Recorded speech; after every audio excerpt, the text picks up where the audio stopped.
Assalamualaikum, hai semua. Jadi kami di sini ingin menjelaskan materi tentang kebijakan moneter. Selamat mendengarkan semuanya.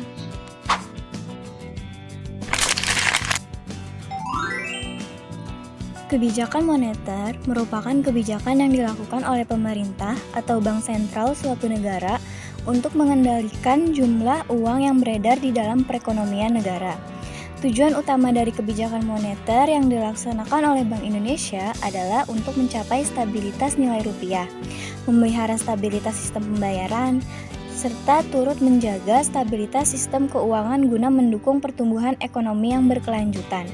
Kestabilan harga barang dan jasa secara umum diukur dari inflasi yang rendah dan stabil. Kestabilan nilai rupiah dalam artian inflasi yang rendah dan stabil, serta kestabilan nilai tukar rupiah sangat penting bagi tercapainya pertumbuhan ekonomi yang berkelanjutan.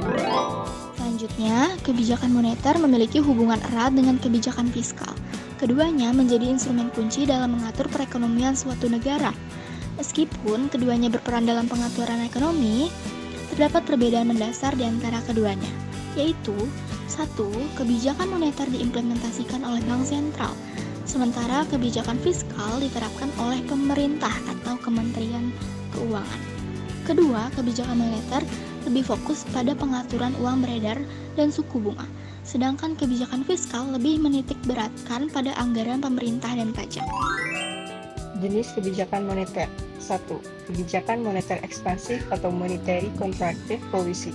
Kebijakan moneter ekspansif adalah tindakan untuk merangsang pemulihan ekonomi ketika terjadi resesi. Misalnya, dalam situasi ekonomi lesu seperti pandemi, Bank Indonesia menerapkan kebijakan ini dengan menurunkan tingkat suku bunga. Tujuan utamanya adalah mengatasi pengangguran dan meningkatkan daya beli masyarakat. Kebijakan ini juga dikenal sebagai kebijakan moneter akomodatif. Kebijakan moneter kontraktif, monetary kontraktif policy. Kebijakan moneter kontraktif adalah tindakan yang mempertahankan suku bunga jangka pendek di tingkat yang lebih tinggi dari biasanya atau mengurangi jumlah uang beredar. Tujuan utama ialah mengurangi pertumbuhan ekonomi dalam jangka pendek dan menurunkan tingkat inflasi jika aturan ini diterapkan secara agresif. Kebijakan ini dapat memicu resesi, contohnya meningkatnya pengangguran dalam masyarakat. Instrumen kebijakan moneter. 1. Kebijakan diskonto atau discount rate adalah tingkatan bunga yang ditetapkan pemerintah pada bank umum yang meminjam uang kepada bank sentral. Ketika bank umum mengalami kondisi yang mengharuskan mereka untuk meminjamkan uang ke bank sentral, pemerintah dapat menggunakan kesempatan ini untuk mengatur jumlah uang yang beredar. Selanjutnya ada yang kedua, yaitu operasi pasar terbuka. Adalah kegiatan transaksi di pasar uang dan atau pasar valuta asing yang dilakukan oleh Bank Indonesia dengan bank atau pihak lainnya untuk OM secara konvensional dan berdasarkan prinsip syariah. Pasar terbuka ditandai dengan tidak adanya tarif, pajak, persyaratan, perizinan, subsidi, serikat pekerja, dan peraturan atau praktik lain apapun yang mengganggu aktivitas pasar bebas. 3. Kebijakan rasio cadangan wajib adalah kebijakan bank sentral untuk menambah atau mengurangi jumlah uang yang beredar dengan cara menaikkan atau menurunkan cadangan minimum yang harus dipenuhi oleh bank umum dalam mengedarkan atau memberikan kredit kepada masyarakat. Penetapan suku bunga acuan. Bank Indonesia mengendalikan peredaran uang melalui penetapan suku bunga.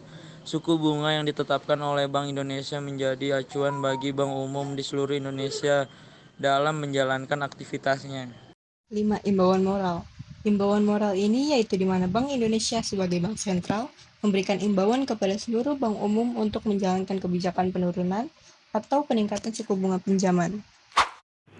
Dengan adanya kebijakan moneter, membawa pengaruh penting dalam perekonomian makro negara, seperti contohnya inflasi, tingkat pengangguran, tingkat kemiskinan, neraca pembayaran, dan kurs.